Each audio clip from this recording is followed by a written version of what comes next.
Merci beaucoup. Alors, j'espère que maintenant tout le monde me reçoit. Oui, c'est bon, moi je vous reçois. D'accord. Ouais. Alors, bonsoir tout le monde. Bonsoir. Nous avons un peu Bonsoir. de retard, mais j'avais désactivé mon micro. Du coup, tout ce que j'ai dit là, c'était dans l'air. Donc, on va repartir à zéro.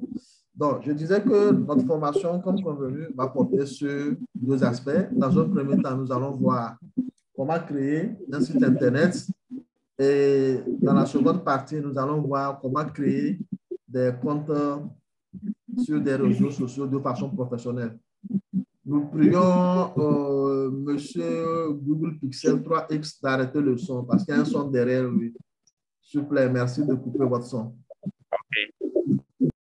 Merci beaucoup. Alors, je disais que ma formation va porter sur deux aspects. Dans un premier temps, nous allons voir comment créer un site Internet. Et dans la seconde partie, nous allons voir comment créer vos comptes professionnels d'une façon professionnelle sur les différents réseaux sociaux afin de les animer également d'une façon professionnelle pour ne pas me répéter. Alors, aujourd'hui, spécialement, nous allons voir comment créer un site Internet et demain, nous allons continuer avec la création et la gestion des profils sur les réseaux sociaux. Alors, c'est quoi un site Internet? C'est une vitrine aujourd'hui qui permet à une entité physique ou morale de présenter son activité sur le net. Et depuis la création du web, nous avons eu deux types de sites. Dans un premier temps, les sites statiques et dans un second temps, les sites dynamiques. J'ai oublié de me présenter. Je réponds au nom de Charles Oro-Jobo du cabinet Afrique Digital. Alors, Afrique Digital est un cabinet informatique qui est spécialisé dans la conception, dans le développement des applications, que ce soit des applications web, que ce soit des applications mobiles, que ce soit des applications desktop. Donc, nous développons ces genres d'applications. Autre que ça, nous sommes également dans la maintenance pour le réseau. On fait la conception et l'installation également des réseaux informatiques. Et dans le même schéma, nous formons également dans ces différents domaines-là. Donc, c'est dans le cadre de nos formations que nous avons initié cette formation de conception de site pour permettre à toute personne qui est intéressée de pouvoir créer lui-même son site Internet afin d'accroître sa visibilité sur le net. Alors, comme je le disais, nous avons, depuis la création du web, eu deux types de sites. Nous avons eu les sites statiques et les sites dynamiques. Un site statique, pour le faire, il fallait d'abord apprendre les langages de programmation web, qui sont le HTML, le CSS, le PHP et autres, pour pouvoir concevoir des pages HTML et les mettre en liaison pour avoir votre site Internet. Une fois que vous avez mis ce site en ligne, le jour où il y a une modification à faire, vous voudrez modifier une image ou un texte, vous êtes obligé d'éditer la page toujours en mode HTML, modifier la ligne, l'enregistrer avant qu'il ne soit visible sur le net. Ce qui voudrait dire, quand vous avez un site qui est conçu de façon statique, une fois qu'il est mis en ligne, seul le concepteur ne pourra modifier quoi que ce soit sur votre site. Donc, à chaque fois, il va être obligé d'éditer, comme je l'ai dit, la page en HTML ou en PHP avant de pouvoir le modifier. Donc, il faut forcément maîtriser les langages de conception de site qui sont le HTML, le CSS et le PHP. Contrairement au site dynamique, comme le nom également le dit, il y a une base de données derrière.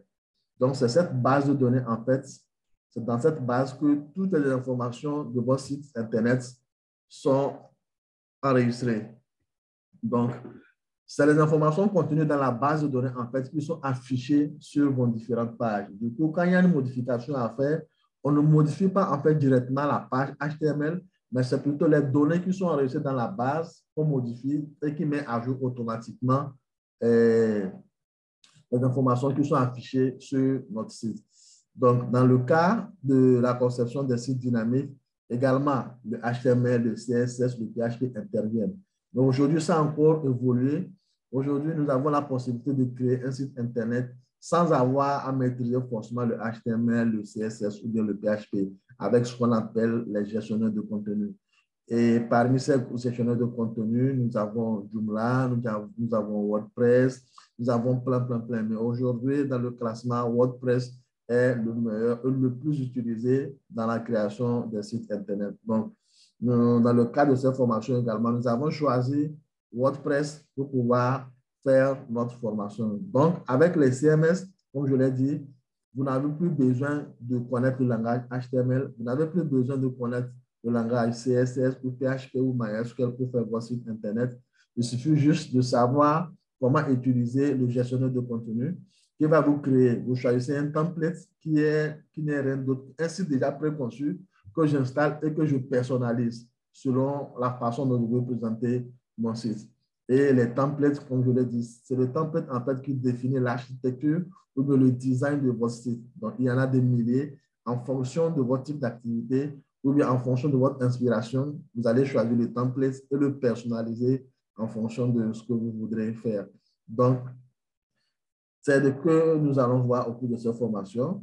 Comment maintenant utiliser un gestionnaire de contenu et dans le cadre de notre formation, comment utiliser WordPress, comment l'installer et comment créer son site Internet et le mettre à jour. L'avantage également qu'on a en utilisant un gestionnaire de contenu, je peux faire appel à un cabinet qui me conçoit mon site Internet. Et après la conception, il va me créer un espace d'administration qui va me permettre de gérer facilement mon site Internet. Le jour où je voudrais modifier une page ou bien une image, je n'aurai pas forcément appelé le cabinet ou le concepteur, mais à partir de mon interface d'administration, je peux me connecter et modifier les pages qui sont concernées. Puisque nous l'avons dit avec les sites dynamiques, c'est la base de données qui contient les informations et c'est les informations qui contenues dans la base qu'on modifie qui va maintenant afficher ça au niveau de mes pages. Donc, avec WordPress ou bien les gestionnaires de contenu, quand vous accédez à votre interface d'administration, il vous affiche la liste de toutes vos pages sous forme d'une zone de saisie comme en Word et Word. Nous allons le voir, vous modifiez, vous enregistrez et automatiquement votre site Internet est mis à jour. Comme nous avons dit, il y a une base de données qui est derrière. Dans le cadre de notre formation, nous allons transformer notre machine en un serveur, puisque quand nous allons par exemple sur google.com, yahoo.fr, facebook.com.fr, c'est les sites qui sont hébergés sur des serveurs distants.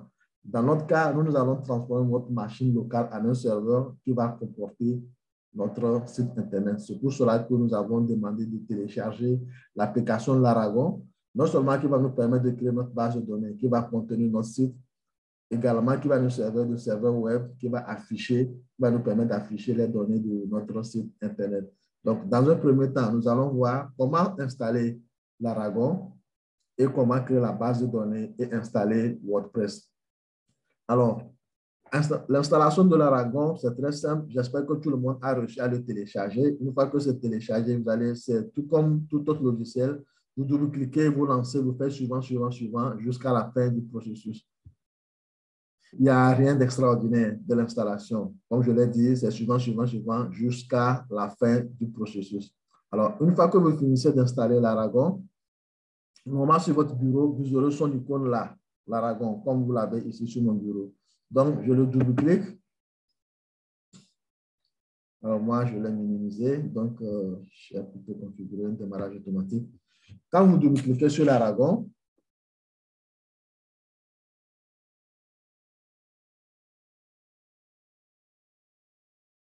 voilà, l'interface là apparaît. Okay. Quand vous avez cette interface, vous avez le bouton démarrer, web, base de données, terminal, dossier.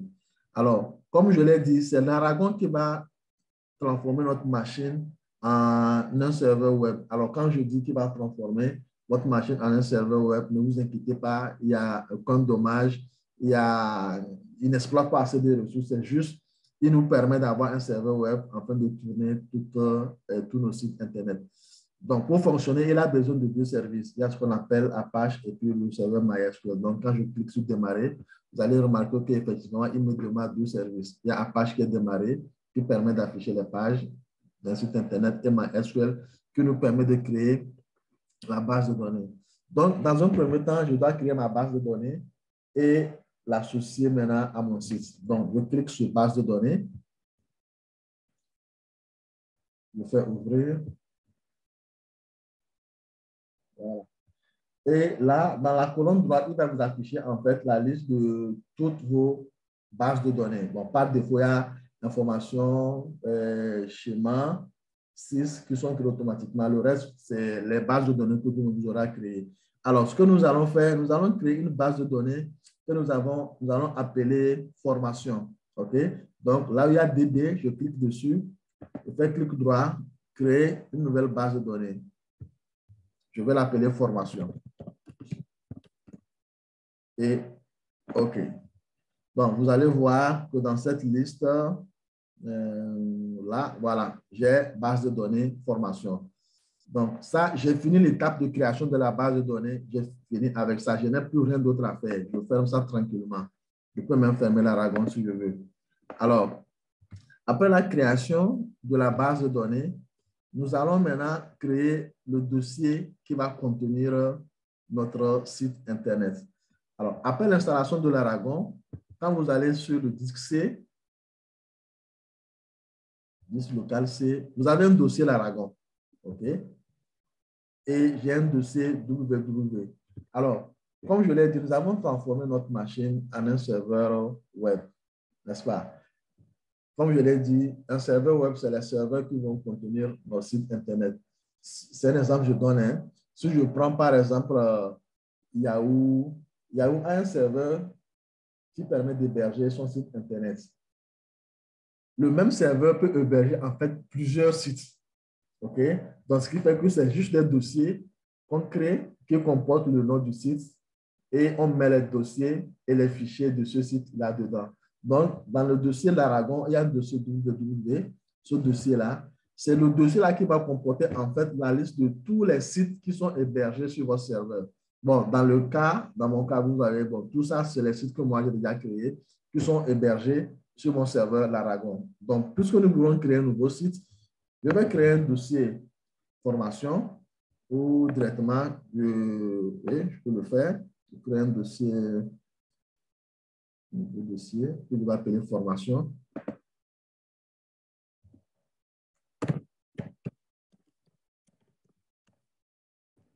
Voilà, j'ai mon dossier formation que j'ai créé. Alors, si je viens au niveau de l'Aragon, je fais clic droit sur l'Aragon et que je viens au niveau du web, vous allez voir également qu'il y a un dossier formation qui est créé. C'est le dossier qui va comporter en fait mon site. Quand je vais le lancer, il va démarrer une page web, mais qui n'affiche rien du tout, puisque mon dossier formation que j'ai créé ne contient aucun fichier. Alors, ce que nous allons faire, nous allons prendre tout le contenu de WordPress que nous avons téléchargé et le mettre dans ce dossier. Puisque nous voulons utiliser WordPress, comme on l'a dit, c'est un gestionnaire de contenu. Donc, on prend tous les éléments qui sont contenus dans WordPress que nous allons maintenant coller dans ce dossier et maintenant installer et configurer notre site. Je vais maintenant sur mon dossier téléchargement. Je vais aller là où j'ai téléchargé Laravel, pardon, WordPress, téléchargement, WordPress. Voilà. Voilà, je sélectionne tout et que je mets dans mon dossier formation. Voilà. Bon, j'attends qu'il décompresse tous les fichiers.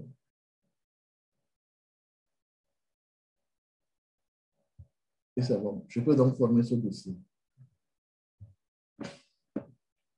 Voilà, je ferme ça aussi. Je n'ai plus besoin de ça aussi.